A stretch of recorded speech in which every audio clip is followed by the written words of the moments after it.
ನಮಸ್ಕಾರ ಸ್ನೇಹಿತರೆ, ಹೇಗಿದ್ರೆ ಎಲ್ಲರೂ ಚೆನ್ನಾಗಿದ್ರೆ ಈ ಸ್ನೇಹಿತರೆ. ಎಲ್ರಿಗೂ SPB ಮೀಡಿಯಾದ ಮತ್ತೊಂದು ವಿಡಿಯೋಗೆ ತಮಗೆಲ್ರಿಗೂ ಸುಸ್ವಾಗತ.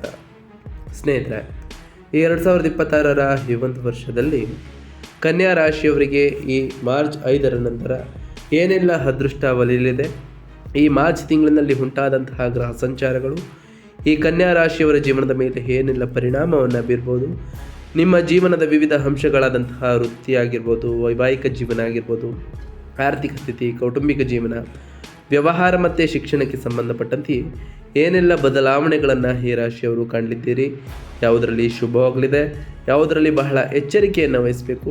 ಹಾಗೆಯೇ ಈ ತಿಂಗಳಿನಲ್ಲಿ ಉಂಟಾದಂತಹ ಚಂದ್ರಗ್ರಹಣ ಅಂದರೆ ನಿನ್ನೆ ಉಂಟಾದಂತಹ ಚಂದ್ರಗ್ರಹಣ ಈ ರಾಶಿಯವರ ಜೀವನದಲ್ಲಿ ಏನೆಲ್ಲ ಬದಲಾವಣೆಗಳನ್ನು ತರಲಿದೆ ಎಂಬುದನ್ನು ಕೂಡ ಇದೇ ವಿಡಿಯೋದಲ್ಲಿ ತಿಳಿಸ್ಕೊಡ್ತಾ ಹೋಗ್ತೇನೆ ಸ್ನೇಹಿತರೆ.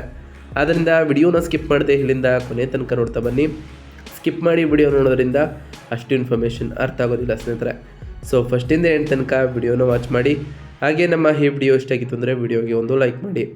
ಯಾರಿನ್ನೂ ನಮ್ಮ ಚಾನಲ್ನ ಸಬ್ಸ್ಕ್ರೈಬ್ ಮಾಡ್ಕೊಂಡಿಲ್ಲ ಅವರು ಈಗಲೇ ಸಬ್ಸ್ಕ್ರೈಬ್ ಮಾಡ್ಕೊಳ್ಳಿ ಸ್ನೇಹಿತರೆ.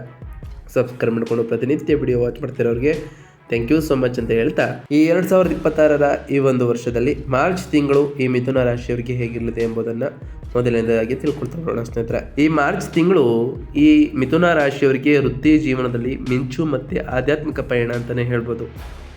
ಈ ಮಾರ್ಚ್ 2026 ಮಿಥುನ ರಾಶಿಯವರಿಗೆ ವೃತ್ತಿಪರ ಯಶಸ್ಸನ್ನು ತರಲಿರುತ್ತದೆ. ಹಾಗೆ ಆಧ್ಯಾತ್ಮಿಕ ಜಾಗೃತಿಯ ತಿಂಗಳು ಅಂತಲೇ ಹೇಳ್ಬೋದು.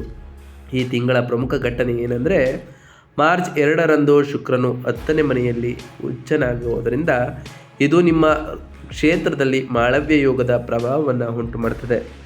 ಗೌರವ, ಆಕರ್ಷಣೆ ಮತ್ತು ಕೆಲಸದಲ್ಲಿ ಮನ್ನಣೆಯನ್ನು ಕೂಡ ಈ ರಾಶಿಯವರಿಗೆ ತರಲಿದೆ. ಅದೇ ಸಮಯದಲ್ಲಿ ನಿಮ್ಮ ಭಾಗ್ಯದ ಸ್ಥಾನದಲ್ಲಿ 9ನೇ ಮನೆಯು ಮಂಗಳ ಮತ್ತು ರಾಹು ಸಂಯೋಜನೆಯಿಂದ ಸಕ್ರಿಯವಾಗಿರ್ತದೆ. ಇದು ನಿಮಗೆ ಸುದೀರ್ಘ ಪಯಣ, ಉನ್ನತ ಶಿಕ್ಷಣ ಅಥವಾ ತೀರ್ಥಯಾತ್ರೆಯ ಸಾಧ್ಯತೆಗಳನ್ನು ಸೂಚಿಸುತ್ತದೆ. ನಿಮ್ಮ ಲಗ್ನದಲ್ಲಿರುವಂತಹ ಗುರುವಿನ ಶುಭ ದೃಷ್ಟಿಯಿಂದ ನಿಮ್ಮ ಆತ್ಮವಿಶ್ವಾಸವೂ ಕೂಡ ಅಚಲವಾಗ್ತಾ ಹೋಗ್ತದೆ ಅಂತಲೇ ಹೇಳ್ಬೋದು. ಹಾಗಾದರೆ ಈ ಮಾರ್ಚ್ ತಿಂಗಳಿನಲ್ಲಿ ಈ ಮಿಥುನ ರಾಶಿಯವರಿಗೆ ಇರುವಂತಹ ಪ್ರಮುಖ ಗ್ರಹ ಸಂಚಾರಗಳು ಏನು ಅಂತ ನೋಡ್ತಾ ಬರೋದಾದರೆ, ಶುಕ್ರ ಗ್ರಹದ ವಿಚಾರಕ್ಕೆ ಬರೋದಾದರೆ 5ನೇ ಮತ್ತು 12ನೇ ಮನೆಯ ಅಧಿಪತಿಯಾಗಿರುವಂತಹ ಶುಕ್ರನು 10ನೇ ಮನೆಯಲ್ಲಿ ಉಚ್ಚ ಸ್ಥಾನದಲ್ಲಿ ಇರಲಿದ್ದಾನೆ ಸ್ನೇಹಿತರೆ. ಇದು ನಿಮ್ಮ ವೃತ್ತಿಯಲ್ಲಿ ಖ್ಯಾತಿಯನ್ನು ತರಲಿದೆ. ಸೃಜನಶೀಲ ಯಶಸ್ಸು ಕೂಡ ಇದೇ ಸಮಯದಲ್ಲಿ ಈ ರಾಶಿಯವರಿಗೆ ದೊರಕಲಿದೆ ಅಂತಲೇ ಹೇಳ್ಬೋದು. ಮತ್ತು ಈ ರಾಶಿಯವರು ಐಷಾರಾಮಿ ಜೀವನವನ್ನು ಈ ಟೈಮ್ನಲ್ಲಿ ಪಡಿಬಹುದಾಗಿದೆ. ಇನ್ನು ಮಂಗಳ ಗ್ರಹದ ವಿಚಾರಕ್ಕೆ ಬರೋದಾದರೆ 9ನೇ ಮನೆಯ ಕುಂಭ ರಾಶಿಯಲ್ಲಿ ಮಂಗಳನು ಇರಲಿದ್ದು ಅದೃಷ್ಟದ ಮೇಲೆ ಸಾಕಷ್ಟು ಪ್ರಭಾವವನ್ನು ಮಂಗಳನ ಈ ಸಂಚಾರವು ಬೀರಲಿದೆ. ಪ್ರಯಾಣ ಮತ್ತು ತಂದೆಯೊಂದಿಗೆ ಭಿನ್ನಾಭಿಪ್ರಾಯಗಳು ಇದೇ ತಿಂಗಳಿನಲ್ಲಿ ಉಂಟಾಗ್ಬೋದು. ಆದ್ದರಿಂದ ಬಹಳ ಎಚ್ಚರಿಕೆಯಿಂದ ಈ ತಿಂಗಳಿನಲ್ಲಿ ಇರಬೇಕಾಗಿರ್ತದೆ. ಇನ್ನು ರಾಹು ಗ್ರಹದ ವಿಚಾರಕ್ಕೆ ಬರೋದಾದರೆ 9ನೇ ಮನೆಯ ಕುಂಭ ರಾಶಿಯಲ್ಲಿ ರಾಹು ಇರಲಿದ್ದು ಅಸಾಂಪ್ರದಾಯಿಕವಾಗಿ ಮತ್ತು ಆಧ್ಯಾತ್ಮಿಕವಾಗಿ ಮತ್ತು ವಿದೇಶಿ ಪ್ರಯಾಣದ ವಿಚಾರದಲ್ಲಿ ಸಾಕಷ್ಟು ಪ್ರಭಾವವನ್ನು ರಾಹು ಈ ರಾಶಿಯವರ ಮೇಲೆ ಬೀರಲಿದ್ದಾನೆ. ಇನ್ನು ಸೂರ್ಯಗ್ರಹದ ವಿಚಾರಕ್ಕೆ ಬರೋದಾದರೆ 9ನೇ ಮನೆಯ ಮತ್ತು 10ನೇ ಮನೆಗೆ ಪ್ರವೇಶವನ್ನು ಮಾಡತಕ್ಕಂತಹ ಸೂರ್ಯನು ನಿಮ್ಮ ಅದೃಷ್ಟಕ್ಕೆ ಬಹಳಷ್ಟು ಸಾಥನ್ನು ನೀಡಲಿದ್ದಾನೆ. ಅದಾದ ನಂತರ ವೃತ್ತಿಯಲ್ಲಿ ನಾಯಕತ್ವ ವಹಿಸುವಂತಹ ಸಾಧ್ಯತೆಯೂ ಕೂಡ ಈ ರಾಶಿಯವರಿಗೆ ಬರಲಿದೆ ಅಂತಲೇ ಹೇಳ್ಬೋದು.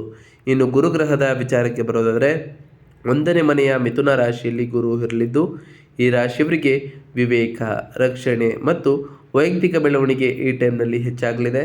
ಇದರಿಂದ ಸಾಕಷ್ಟು ಬದಲಾವಣೆಗಳನ್ನು ಈ ರಾಶಿಯವರು ಕಾಣ್ತಾ ಹೋಗ್ತೀರಿ ಅಂತಲೇ ಹೇಳ್ಬೋದು. ಹಾಗಾದರೆ ಈ ಮಾರ್ಚ್ 5 ನಂತರ ಈ ರಾಶಿಯವರ ವೃತ್ತಿ ಮತ್ತು ಉದ್ಯೋಗ ಈ ರಾಶಿಯವರಿಗೆ ನಿಮ್ಮ ಸಾರ್ವಜನಿಕ ಇಮೇಜ್ಗೆ ಇದು ಬದಲಾವಣೆ ಅತ್ಯುತ್ತಮ ತಿಂಗಳಾಗಿರುತ್ತದೆ. ಈ ಮಾರ್ಚ್ ವೃತ್ತಿ ಮತ್ತು ಉದ್ಯೋಗ ಮಾರ್ಚ್ 5ರ ನಂತರ 10ನೇ ಮನೆಯಲ್ಲಿ ನಿಮ್ಮ ಸಾರ್ವಜನಿಕ ಇಮೇಜ್ಗೆ ಕೆಲಸದಲ್ಲಿ ನೀವು ಉಳಿಯುತ್ತೀರಿ.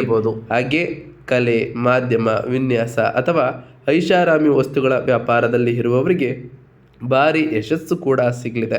ಆಕರ್ಷಣೆಯು ಕಠಿಣ ವಿಮರ್ಶಕರನ್ನು ಗೆಲ್ಲುವಂತೆ ಮಾಡ್ತಾ ಹೋಗ್ತದೆ. 10ನೇ ಮನೆಯಲ್ಲಿರುವಂತಹ ಶನಿಯು ನಿಮ್ಮ ಕಠಿಣ ಪರಿಶ್ರಮಕ್ಕೆ ತಕ್ಕಂತಹ ಪ್ರತಿಫಲವನ್ನು ಕೂಡ ನೀಡಲಿದ್ದಾರೆ. ಹಾಗೆಯೇ ಈ ಮಾರ್ಚ್ ತಿಂಗಳ 15ರ ನಂತರ ಸೂರ್ಯನು 10ನೇ ಮನೆಗೆ ಪ್ರವೇಶವನ್ನು ಮಾಡುವ ಕಾರಣ ಬಲಿಷ್ಠ ವ್ಯಕ್ತಿಗಳು ನೀವಾಗ್ತಾ ಹೋಗ್ತೀರಿ. ದಿಗ್ಬಲವು ಕೂಡ ಈ ರಾಶಿಯವರಿಗೆ ಸಿಗಲಿದೆ. ಇದು ಬಡ್ತಿ ಅಥವಾ ಹೊಸ ನಾಯಕತ್ವದ ಜವಾಬ್ದಾರಿಗಳನ್ನು ಸೂಚಿಸಲಿದೆ. ಆದರೆ 9ನೇ ಮನೆಯಲ್ಲಿರುವಂತಹ ಮಂಗಳ ರಾಹು ಪ್ರಭಾವವು ನಿಮ್ಮನ್ನು ಅಹಂಕಾರಿಗಳನ್ನಾಗಿ ಮಾಡದಂತೆ ಎಚ್ಚರವನ್ನು ಈ ರಾಶಿಯವರು ವಹಿಸಬೇಕಾಗಿರ್ತದೆ ಸ್ನೇಹಿತರೆ. ಹಿರಿಯರ ಮತ್ತು ಮಾರ್ಗದರ್ಶಕರ ಸಲಹೆಗಳನ್ನು ಯಾವತ್ತೂ ಕೂಡ ನಿರ್ಲಕ್ಷಿಸಬೇಡಿ. ಇದು ಸಾಕಷ್ಟು ಅನುಕೂಲಕರವಾಗಿರ್ತದೆ ಅಂತಲೇ ಹೇಳ್ಬೋದು. ಇನ್ನು ಈ ರಾಶಿಯವರಿಗೆ ಈ ಮಾರ್ಚ್ 5ರ ನಂತರ ಆರ್ಥಿಕ ಸ್ಥಿತಿ ಮತ್ತು ಹಣಕಾಸಿನ ವಿಚಾರದಲ್ಲಿ ಹೇಗಿರಲಿದೆ ಅಂತ ನೋಡ್ತಾ ಬರೋದಾದರೆ, ಆರ್ಥಿಕವಾಗಿ ಪರಿಸ್ಥಿತಿ ಉತ್ತಮವಾಗಿದ್ದರೂ ಹಣದ ನಿರ್ವಹಣೆ ಬಹಳ ಮುಖ್ಯವಾಗಿರ್ತದೆ. 9ನೇ ಮನೆಯ ಗ್ರಹಗಳ ಪ್ರಭಾವದಿಂದ ಪ್ರಯಾಣ, ಉನ್ನತ ಶಿಕ್ಷಣ ಅಥವಾ ಧಾರ್ಮಿಕ ಕಾರ್ಯಗಳಿಗಾಗಿ ಹಣ ಖರ್ಚಾಗುವಂತಹ ಚಾನ್ಸಸ್ ಇರಲಿದೆ. ಶುಕ್ರನು ನಿಮ್ಮ 12ನೇ ಮನೆಯ ಅಧಿಪತಿಯಾಗಿದ್ದು 10ನೇ ಮನೆಯಲ್ಲಿ ಉಚ್ಚನಾಗಿ ಇರೋದರಿಂದ ವೃತ್ತಿಪರ ನೋಟವನ್ನು ಸುಧಾರಿಸಲು ಅಥವಾ ಕಚೇರಿಯ ಅಲಂಕಾರಕ್ಕಾಗಿ ಹಣವನ್ನು ಖರ್ಚು ಮಾಡುವಂತಹ ಸಾಧ್ಯತೆ ಇರ್ತದೆ. ಈ ಟೈಮ್ನಲ್ಲಿ ಉಳಿತಾಯದ ಕಡೆ ಹೆಚ್ಚಿನ ಗಮನವನ್ನು ಈ ರಾಶಿಯವರು ಕೊಡಬೇಕು. ವಿದೇಶಿ ಮೂಲಗಳಿಂದ ಅಥವಾ ರಫ್ತು ವ್ಯವಹಾರದಿಂದ ಉತ್ತಮವಾದ ಲಾಭವೂ ಕೂಡ ಬರಲಿದೆ. ನೀವು ಶೇರ್ ಮಾರ್ಕೆಟಲ್ಲಿ ಹೂಡಿಕೆಯನ್ನು ಮಾಡ್ತಿದ್ರೆ ಗುರುಗ್ರಹದ ದೃಷ್ಟಿ ರಕ್ಷಣೆ ನಿಮ್ಮ ಮೇಲೆ ಬೀರಲಿದೆ. ಆದರೆ ಮಂಗಳ ರಾಹು ಸಂಯೋಜನೆಯು ಹಠಾತ್ ಹೂಡಿಕೆಗಳ ಬಗ್ಗೆ ಎಚ್ಚರಿಕೆಯನ್ನು ಕೂಡ ನೀಡುತ್ತದೆ. ಸುರಕ್ಷಿತ ಮತ್ತು ದೀರ್ಘಕಾಲದ ಹೂಡಿಕೆಗಳಿಗೆ ಆದ್ಯತೆಯನ್ನು ಈ ರಾಶಿಯವರು ನೀಡಬೇಕಾಗಿರ್ತದೆ ಸ್ನೇಹಿತರೆ. ಇನ್ನು ಈ ರಾಶಿಯವರ ಆರೋಗ್ಯ ಮತ್ತು ಕ್ಷೇಮದ ವಿಚಾರಕ್ಕೆ ಬರೋದಾದರೆ, ಲಗ್ನದಲ್ಲಿರುವಂತಹ ಗುರುವಿನಿಂದ ಆರೋಗ್ಯವು ಉತ್ತಮವಾಗಿ ಇರುತ್ತದೆ. ಅದರಲ್ಲೂ ಈ ಮಾರ್ಚ್ 5ರ ನಂತರ ನಿಮ್ಮ ಉತ್ಸಾಹದಿಂದ ಇರ್ತೀರಿ ಅಂತಲೇ ಹೇಳ್ಬೋದು. ಆದರೆ 9 ಮತ್ತು 10ನೇ ಮನೆಯ ಗ್ರಹಗಳ ಪ್ರಭಾವವು ಮೊಣಕಾಲು, ತೊಡೆ ಮತ್ತು ಸೊಂಟದ ಮೇಲೆ ಪರಿಣಾಮವನ್ನು ಬೀರ್ಬೋದು. ನೀವು ಸುದೀರ್ಘ ಪ್ರಯಾಣ ಮಾಡುತ್ತಿದ್ದರೆ ಆಗಾಗ ವಿಶ್ರಾಂತಿ ಪಡೆದು ಕಾಲುಗಳನ್ನು ಚಾಚಿ ರಿಲ್ಯಾಕ್ಸನ್ನು ಮಾಡಿ ಸ್ನೇಹಿತರೆ. 9ನೇ ಮನೆಯ ಮಂಗಳ ರಾಹು ಪ್ರಭಾವವು ಪಿತ್ತದೋಷ ಅಥವಾ ದೇಹದ ಉಷ್ಣತೆಯನ್ನು ಹೆಚ್ಚಿಸ್ಬೋದು. ಅತಿಯಾದಂತಹ ಖಾರ ಮತ್ತು ಮಸಾಲೆಯುಕ್ತ ಆಹಾರವನ್ನು ತಪ್ಪಿಸಿ. 10ನೇ ಮನೆಯಲ್ಲಿ ಶನಿ ಇರುವುದರಿಂದ ಕೆಲಸದ ಒತ್ತಡವು ನಿದ್ರೆಯ ಮೇಲೆ ಪರಿಣಾಮವನ್ನು ಬೀರ್ಬೋದು. ಮಲಗುವ 1 ಗಂಟೆ ಮೊದಲು ಕೆಲಸದಿಂದ ದೂರವಿರಿ ಅಂತಲೇ ಹೇಳ್ಬೋದು. ಇದರಿಂದ ಸಾಕಷ್ಟು ಮೈಂಡ್ ರಿಲ್ಯಾಕ್ಸ್ ಆಗ್ತಾ ಹೋಗ್ತದೆ ಅಂತಲೇ ಹೇಳ್ಬೋದು ಸ್ನೇಹಿತರೆ. ಹಾಗಾದರೆ ಈ ರಾಶಿಯವರ ಕುಟುಂಬ ಮತ್ತು ಸಂಬಂಧಗಳು ಹೇಗಿರಲಿದೆ ಈ ಮಾರ್ಚ್ 5ರ ನಂತರ ಅಂತ ನೋಡ್ತಾ ಬರೋದಾದರೆ, ಕೌಟುಂಬಿಕ ಜೀವನವು ಶಾಂತಿಯುತವಾಗಿಯೇ ಇರ್ತದೆ. ಆದರೆ ನಿಮ್ಮ ಗಮನವು ಹೆಚ್ಚಾಗಿ ವೃತ್ತಿ ಮತ್ತು ಪ್ರಯಾಣದ ಕಡೆ ಇರಲಿದೆ ಅಂತಲೇ ಹೇಳ್ಬೋದು.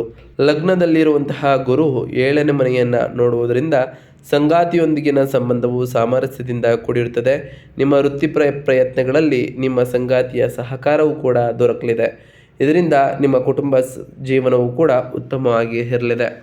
ಪ್ರಮುಖ ಕಾಳಜಿಯ ವಿಷಯ ಏನಂತಂದರೆ, ತಂದೆ ಅಥವಾ ತಂದೆಯ ಸಮಾನರಾದಂಥವರೊಂದಿಗೆ ಸಂಬಂಧ. 9ನೇ ಮನೆಯ ಮಂಗಳ ಮತ್ತು ರಾಹುವಿನ ಸಂಯೋಜನೆಯು ಸೈದ್ಧಾಂತಿಕ ಸಂಘರ್ಷಗಳನ್ನು ಸೃಷ್ಟಿಸ್ಬೋದು. ಅವರ ಸಾಂಪ್ರದಾಯಿಕ ದೃಷ್ಟಿಕೋನಗಳನ್ನು ನೀವು ಒಪ್ಪದೇ ಇರ್ಬೋದು. ಈ ತಿಂಗಳು ಹಿರಿಯರೊಂದಿಗೆ ಧರ್ಮ ಅಥವಾ ರಾಜಕೀಯದ ಬಗ್ಗೆ ವಾದ ಮಾಡದಿರುವುದು ಈ ರಾಶಿಯವರಿಗೆ ಉತ್ತಮ ಅಂತಲೇ ಹೇಳ್ಬೋದು. ಇನ್ನು ಈ ರಾಶಿಯವರ ಶೈಕ್ಷಣಿಕ ವಿಚಾರದ ಬಗ್ಗೆ ಮಾತನಾಡ್ತಾ ಬರೋದಾದರೆ, ಶೈಕ್ಷಣಿಕ ವಿಚಾರದಲ್ಲಿ ಈ ಮಾರ್ಚ್ 5ರ ನಂತರ ಈ ಮಿಥುನ ರಾಶಿಯವರಿಗೆ ವಿದೇಶದಲ್ಲಿ ಉನ್ನತ ಶಿಕ್ಷಣ ಪಡೆಯಲು ಬಯಸುವ ವಿದ್ಯಾರ್ಥಿಗಳಿಗೆ ಈ ತಿಂಗಳು ವರದಾನವಾಗ್ತದೆ ಅಂತಲೇ ಹೇಳ್ಬೋದು. ವಿದೇಶಿ ವಿಶ್ವವಿದ್ಯಾಲಯಗಳ ಪ್ರವೇಶ ಮತ್ತು ವೀಸಾ ಅನುಮೋದನೆಗೆ ಗ್ರಹಗಳ ಸಾಥ್ ಕೂಡ ದೊರಕಲಿದೆ. ನೀವು ಪ್ರವೇಶ ಪತ್ರಕ್ಕಾಗಿ ಕಾಯುತ್ತಿದ್ದರೆ ಈ ತಿಂಗಳು ಸಿಗುವಂತಹ ಸಾಧ್ಯತೆಯೂ ಕೂಡ ಇರಲಿದೆ. ಆದರೆ ಮಂಗಳ ರಾಹು ಪ್ರಭಾವವು ನಿಮ್ಮನ್ನು ಚಂಚಲಗೊಳಿಸ್ಬೋದು. ಅರ್ಧದಲ್ಲಿ ಕೋರ್ಸ್ ಬದಲಾಯಿಸುವ ಅಥವಾ ಸಾಂಪ್ರದಾಯಿಕ ಶಿಕ್ಷಣ ಬಿಟ್ಟು ಬೇರೆಯನ್ನಾದರೂ ಮಾಡುವಂತಹ ಆಲೋಚನೆಯೂ ಕೂಡ ಬರ್ಬೋದು. ಯಾವುದೇ ನಿರ್ಧಾರವನ್ನು ತೆಗೆದುಕೊಳ್ಳುವ ಮೊದಲು ಲಗ್ನದಲ್ಲಿರುವಂತಹ ಗುರುವಿನ ವಿವೇಕವನ್ನು ಬಳಸಿ ದೀರ್ಘಕಾಲದ ಲಾಭದ ಬಗ್ಗೆ ಯೋಜನೆಯನ್ನು ಹಾಕಿಕೊಳ್ಳಿ ಅಂತಲೇ ಹೇಳ್ಬೋದು ಸ್ನೇಹಿತರೆ. ಇನ್ನು ಈ ಮಾರ್ಚ್ ತಿಂಗಳಿನಲ್ಲಿ ಈ ಮಿಥುನ ರಾಶಿಯವರು ಮಾಡಬೇಕಾಗಿರುವಂತಹ ಸರಳ ಪರಿಹಾರಗಳೇನು? ಮಾರ್ಚ್ 5ರ ನಂತರ ನಿಮ್ಮ ವೃತ್ತಿಯ ಅದೃಷ್ಟಗಳನ್ನು ಹೆಚ್ಚಿಸಲು ಮತ್ತು ಮಂಗಳ ಮತ್ತು ರಾಹುವಿನ ತೀವ್ರತೆಯನ್ನು ತಗ್ಗಿಸಲು ಈ ರಾಶಿಯವರು ನಾವು ತಿಳಿಸ್ಕೊಡುವಂತಹ ಸರಳ ಪರಿಹಾರಗಳನ್ನು ಮಾಡ್ತಾ ಬನ್ನಿ ಸ್ನೇಹಿತರೆ. 9ನೇ ಮನೆಯು ಮಂಗಳ ರಾಹು ಪ್ರಭಾವಕ್ಕೆ ಒಳಗಾಗುವುದರಿಂದ ಶಿಕ್ಷಕರು ಮತ್ತು ಹಿರಿಯರನ್ನು ಗೌರವಿಸಿ ಸ್ನೇಹಿತರೆ. ಗುರುಗಳನ್ನು ಸಾಧ್ಯವಾದಷ್ಟು ಗೌರವಿಸಿ. ಹಾಗೆ ಅವರೊಂದಿಗೆ ವಾದವನ್ನು ಮಾಡಲಿಕ್ಕೆ ಹೋಗಬೇಡಿ. ಗುರುಗಳ ಆಶೀರ್ವಾದವನ್ನು ಪಡೆದುಕೊಳ್ಳಿ. ಪ್ರತಿ ಗುರುವಾರದಂದು ಓಂ ಗುರುಭ್ಯೋ ನಮಃ ಎಂಬ ಮಂತ್ರವನ್ನು ಜಪಿಸೋದ್ರಿಂದ ಗುರುಗಳ ಆಶೀರ್ವಾದವೂ ಕೂಡ ಸಿಗಲಿದೆ. ಹಾಗೆ ನೀವು ಅಂದುಕೊಂಡಿರುವಂತಹ ಕಾರ್ಯಗಳು ಕೂಡ ನೆರವೇರ್ತಾ ಹೋಗ್ತದೆ ಸ್ನೇಹಿತರೆ. ಶುಕ್ರನು ಉಚ್ಚನಾಗಿ ಇರೋದರಿಂದ ಶುಕ್ರವಾರದಂದು ಬಡ ಮಹಿಳೆಗೆ ಬಿಳಿ ಬಟ್ಟೆ ಅಥವಾ ಅಕ್ಕಿಯನ್ನು ದಾನ ಮಾಡಿ. ಇದು ನಿಮ್ಮ ವೃತ್ತಿಯಲ್ಲಿ ಅದೃಷ್ಟವನ್ನು ಹೆಚ್ಚಿಸಲಿದೆ. ಪ್ರತಿ ಶುಕ್ರವಾರದಂದು ತಾಯಿ ಜಗನ್ಮಾತೆಯಾದಂತಹ ಲಕ್ಷ್ಮೀದೇವಿಗೆ ಪ್ರಿಯವಾದಂತಹ ಬಿಳಿ ಹೂಗಳನ್ನು ಅರ್ಪಿಸಿ ಪೂಜೆಯನ್ನು ಸಲ್ಲಿಸೋದರಿಂದ ಲಕ್ಷ್ಮೀದೇವಿಯ ಕೃಪೆಯೂ ಕೂಡ ಸಿಗಲಿದೆ. ನಿಮ್ಮ ಜೀವನದಲ್ಲಿ ಸಾಕಷ್ಟು ಬದಲಾವಣೆಗಳನ್ನು ಕಾಣೋದ್ರ ಜೊತೆಗೆ ನಿಮ್ಮ ಮನೆಯಲ್ಲಿ ಸುಖ ಸಮೃದ್ಧಿಯ ಜೊತೆಗೆ ಸಂಪತ್ತು ಕೂಡ ಹೆಚ್ಚಾಗಲಿದೆ ಸ್ನೇಹಿತರೆ. ಇನ್ನು ಪ್ರಯಾಣದ ವಿಚಾರದಲ್ಲಿ ಸುರಕ್ಷತೆ ಈ ರಾಶಿಯವರಿಗೆ ಅಗತ್ಯವಾಗಿರ್ತದೆ. ಸುದೀರ್ಘ ಪ್ರಯಾಣಕ್ಕೆ ಹೊರಡುವ ಮುನ್ನ ವಿಘ್ನ ವಿನಾಯಕನಾದಂತಹ ಗಣೇಶನಿಗೆ ತೆಂಗಿನಕಾಯಿಯನ್ನು ಅರ್ಪಿಸಿ ಪ್ರಾರ್ಥಿಸಿ ಪೂಜೆಯನ್ನು ಸಲ್ಲಿಸಿ ಅದಾದ ನಂತರ ಹೊರಡಿ ಸ್ನೇಹಿತರೆ. ಹೊರಡುವ ಮುನ್ನ ಓಂ ವಿಘ್ನ ವಿನಾಯಕಾಯ ನಮಃ ಎಂಬ ಮಂತ್ರವನ್ನು ಜಪಿಸಿ. ಹಾಗೆ ಪ್ರತಿ ಬುಧವಾರದಂದು ವಿಷ್ಣು ಸಹಸ್ರನಾಮವನ್ನು ಪಠಿಸುವುದು ಅಥವಾ ಕೇಳುವುದು ನಿಮ್ಮ ರಾಶಿಯಾಧಿಪತಿಯಾದಂತಹ ಬುಧನನ್ನು ಇನ್ನಷ್ಟು ಬಲಗೊಳಿಸ್ತಾ ಹೋಗ್ತದೆ, ಇನ್ನಷ್ಟು ಬಲಿಷ್ಠನಾಗ್ತಾರೆ ಅಂತಲೇ ಹೇಳ್ಬೋದು. ಪ್ರತಿ ಶನಿವಾರದಂದು ಓಂ ಶಂ ಶನೈಶ್ವರಾಯ ನಮಃ ಎಂಬ ಮಂತ್ರವನ್ನು ಜಪಿಸಿ. ಸಾಧ್ಯವಾದರೆ ಶನಿದೇವರ ದೇವಾಲಯಕ್ಕೆ ತೆರಳಿ ಶನಿದೇವರಿಗೆ ಪ್ರಿಯವಾಗಿರುವಂತಹ ಕಪ್ಪು ಎಳ್ಳಿನ ಬತ್ತಿಯನ್ನು ಹಚ್ಚಿ ಬನ್ನಿ ಸ್ನೇಹಿತರೆ.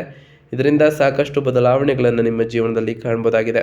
ಇದಾಗಿತ್ತು ಇವತ್ತಿನ ಒಂದು ವಿಡಿಯೋ ಸ್ನೇಹಿತರೆ. ವಿಡಿಯೋ ಇಷ್ಟ ಆಗಿತ್ತು ಅಂದರೆ ವಿಡಿಯೋಗೆ ಒಂದು ಲೈಕ್ ಮಾಡಿ. ಯಾರೇನು ನಮ್ಮ ಚಾನಲ್ನ ಸಬ್ಸ್ಕ್ರೈಬ್ ಮಾಡ್ಕೊಂಡಿಲ್ಲ ಅವರು ಈಗಲೇ ಸಬ್ಸ್ಕ್ರೈಬ್ ಮಾಡ್ಕೊಳ್ಳಿ. ಸಬ್ಸ್ಕ್ರೈಬ್ ಮಾಡಿಕೊಂಡು ಪ್ರತಿನಿತ್ಯ ವಿಡಿಯೋ ವಾಚ್ ಮಾಡ್ತಿರೋರಿಗೆ ಥ್ಯಾಂಕ್ ಯು ಸೊ ಮಚ್ ಅಂತ ಹೇಳ್ತಾ, ಹಾಗೆ ಕಮೆಂಟ್ನಲ್ಲಿ ಓಂ ಶನೈಶ್ವರಾಯ ನಮಃ, ಓಂ ಅಂಗಾರಾಯಕಾಯ ನಮಃ, ಓಂ ಗುರುಭ್ಯೋ ನಮಃ, ಓಂ ಲಕ್ಷ್ಮೀನಾರಾಯಣಾಯ ನಮಃ ಎಂದು ಕಮೆಂಟ್ ಮಾಡಿ ಸ್ನೇಹಿತರೆ. ಆ ಶನಿದೇವರು, ಮಂಗಳದೇವ, ಗುರುದೇವ, ಲಕ್ಷ್ಮೀನಾರಾಯಣ ನಿಮಗೆ ಆಯುಷ್ಯ ಆರೋಗ್ಯ ಸಮೃದ್ಧಿಗಳನ್ನು ಕೊಟ್ಟು ಕಾಪಾಡಲಿ. ನೀವು ಅಂದುಕೊಂಡಿರುವಂತಹ ಕಾರ್ಯಗಳು ಕೂಡ ಯಾವುದೇ ಅಡೆತಡೆ ಇಲ್ಲದೆ ನೆರವೇರಲಿ ಅಂತ ಆ ದೇವರಲ್ಲಿ ಕೇಳ್ಕೊಳ್ತಾ ಇವತ್ತಿನ ಒಂದು ವಿಡಿಯೋನ ಮುಗಿಸ್ತಿದ್ದೀನಿ ಸ್ನೇಹಿತರೆ. ಸಿಗ್ತೀನಿ ಮತ್ತೊಂದು ವಿಡಿಯೋದೊಂದಿಗೆ. Thank you for watching.